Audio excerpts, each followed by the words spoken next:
Alright everybody, Baron here, welcome back. So today we're going to be playing a little game, Bring the war to them, a little bring it anticipated game called Call of Duty World War II. Now I got to get my hands on the game today. This is some B-roll footage that they provided for me. And you can see that these are the Americans fighting off the Germans on Pointe du Hoc. Now, what you may notice is while you have this amazingly beautiful D-Day locale, this is Call of Duty. It's not like the other shooters that we're used to, right? So, we're not storming the beaches, not in multiplayer. This is a somewhat small and confined map. Oh, the bayonet! Oh, yes.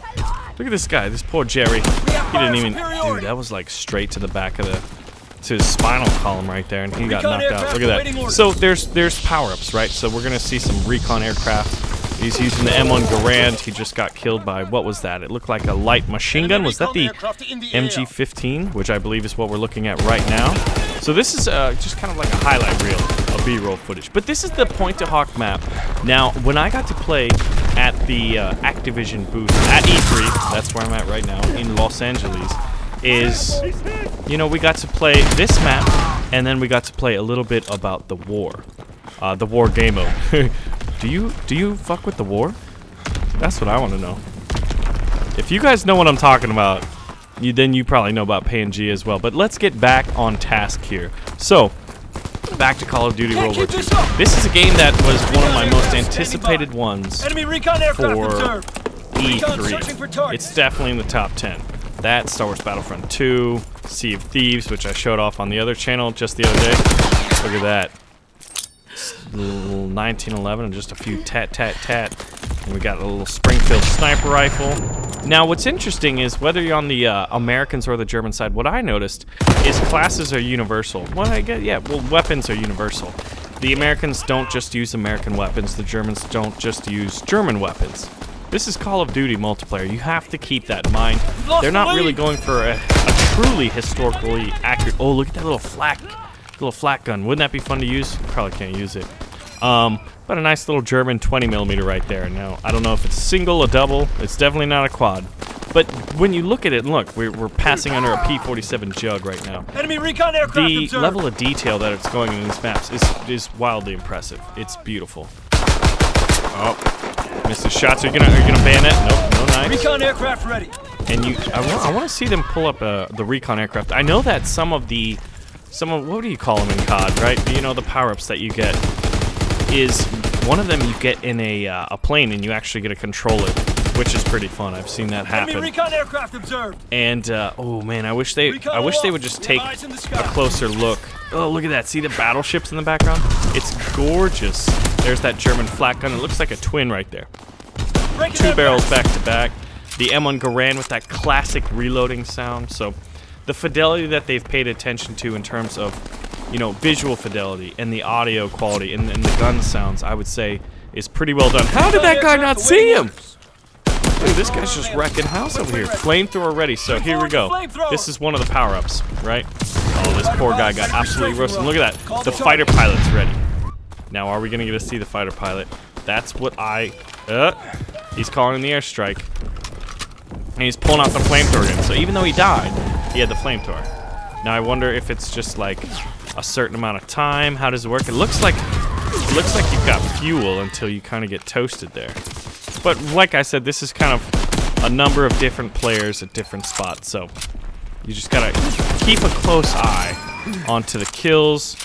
You know, who's in the kill feed, what power-ups they have, and things like that. It actually shows you on the right-hand side, like, kind of the points you need in order to get those power-ups.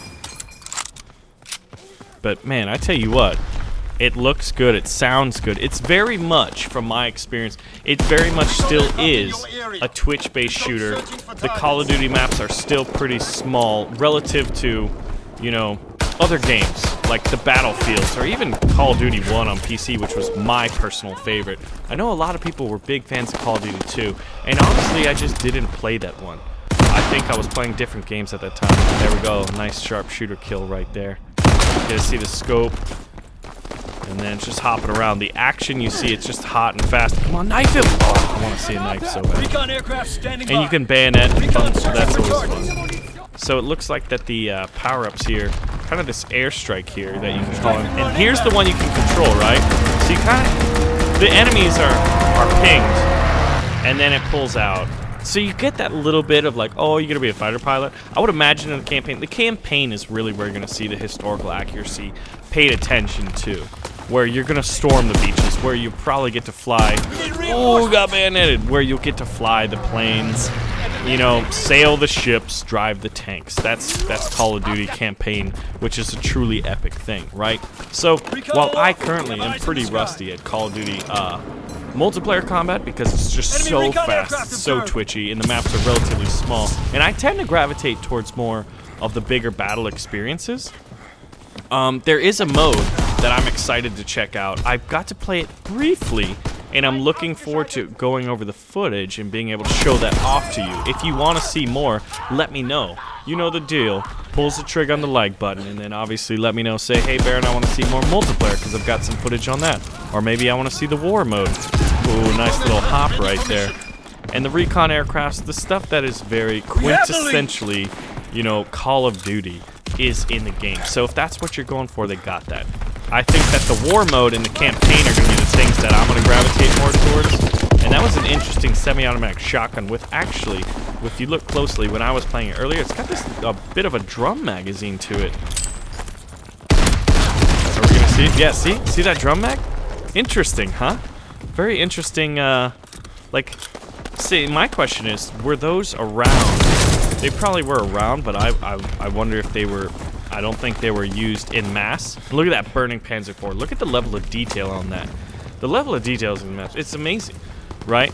And all those ships in the background there, you can see the camouflage netting over these bunkers. They're all bombed out. There's just this water. That body is burning. The atmosphere presented is very, very compelling. It's gorgeous. This guy's waving. He's got the MG, and he is down. And then Mr. Flash Thunder there just got dropped by a headshot. So you can see that if you hold R3, they've got the bayonet charge there. The M1 Garand sounds gorgeous. I mean, doesn't it? Oh, the reload. Ding! It's just beautiful. It is beautiful. The game is very gorgeous. It's beautiful. Now, for me, it's going to be a case of after the campaign, is war mode compelling enough to where I could you know, play many battles, many hours. You know, is that going to be a place that I want to put my time in? Because when you think about all the games that are going to be coming out in November, I think it's, for me, the two biggest ones that are coming out in November are Call of Duty World War II and Star Wars Battlefront 2. You know, I think that goes without saying. Bop, bop, bop. There's a lot of M1 Garand here. I got to play a number of the different weapons, and what's interesting is since, like, I got to do the MP40, they haven't shown it off in this one yet, but there's actually a Thompson with a drum magazine as we kind of wind down this footage. Now, I've got more stuff I could show you. Oh, look at that, a little double tap.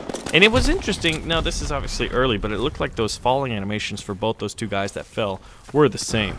So if you'd like to see more, if you want to see more multiplayer, traditional multiplayer, or if you'd like to see the war mode, I want you to let me know, because we will definitely make that happen. So, ooh, look at this sniper, and then Call of Duty, right? You get to see who won, you know, who got the final kills to get the points that, you know, ended the battle, right? So, anyway, as this kind of winds down, I'm gonna kind of clip it in again. But what I want to know is, how many of you are excited for Call of Duty World War II? Is it something that's gonna, like, have you dipped away from the franchise? Have you left it after kind of like I know that a lot of people on this channel are big fans of World War II history, World War II games, and a lot of us played Call of Duty from the beginning because it was based in World War II, you know. And then there's this obviously until COD World War II, there was this very much, in terms of the big budget AAA games, there was this vacuum that was created by not having any big budget AAA studios making a World War II game. You know, Battlefield went World War I themed, and now Call of Duty is going back to its roots, World War II. So I'm pretty excited to see it.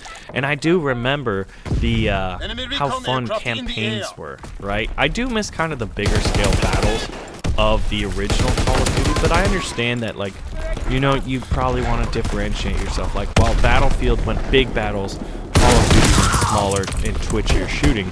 And the gunplay is pretty good, and usually is in those games, right? So, and they're not going modern with jetpacks and jumping around, which kind of remind me of Titanfall, you know? Those games, the space. So, Call of Duty's going back to its roots, and you know what? I'm gonna go with it. I want to see what it's all about. I'm definitely gonna play through the campaign. I'm gonna play some multiplayer, obviously. Can't keep but, this up. man, I remember Call of Duty Recon 1, aircraft and standing then, by. Enemy recon aircraft what was the other observed. one? Like Modern Recon Warfare. searching for targets. Good lord, put a lot of hours in. But that was honestly in the era where I was definitely playing a lot of Halo 3 and Fall of Reach in that era. Those were kind of because they presented big battles, and I was very much invested in the lore that Halo had created, right? A compelling storyline. So going back to CoD, that's something I'm looking forward to. It's about, the campaign is about Big Red 1. Once I get more information on that, I can do, you know, I can present that to you guys as well. But it's interesting that Big Red 1 was actually, I believe, a console exclusive back in the day, in the early 2000s, that Call of Duty made. So I'm wondering if there's going to be, you know, the same, if the campaign will be similar. I'm very, very curious to see if that's the case. But what I did like was they touched on some theaters that not too many people are as aware of, you know, because Big Red 1 was in North Africa. So, you know, there's that possibility. They were hopping around, which is why it was a very much a good unit to kind of follow and base a campaign on. So anyway, ladies and gentlemen, I hope you did enjoy it. If you'd like to see more, you know what to do. This is, you know, largely a democratic process here with myself and you guys, us as a community together. We can do fun things, and I'm here because of you guys, so I want to say once again, thank you for that. Thank you for these opportunities. You guys are great. Truly blessed. This is fun stuff, like where I get to play games and share those experiences, my thoughts, my opinions, and my insight with you guys, and you guys get to share with me your wants, your needs, your desires, you know, and what you're excited for. It's a pretty fun thing. So I know we've been putting a lot of Star Wars Battlefront 2, but now that I've got the footage on CoD World War II, you know, I'm going to be showing off the games that I think you and I are both excited for. So let me know what else you'd like to see, guys, because I've got another day of E3. Actually, by the time you're watching this, I'll be going at my last E3 session, and I've got quite a few games. I'm going to be playing Destiny 2. I'm going to be playing Mountain Blade Bannerlord 2. I'm going to be playing. I played Sea of Thieves, which is like my #1 because I'm a nerd for those kinds of games. And there's a few more anyway, guys. I'll share them with you when we get to that point. Ladies and gentlemen, my name is Baron. Thank you so much for watching, and I'll see you guys in the next video.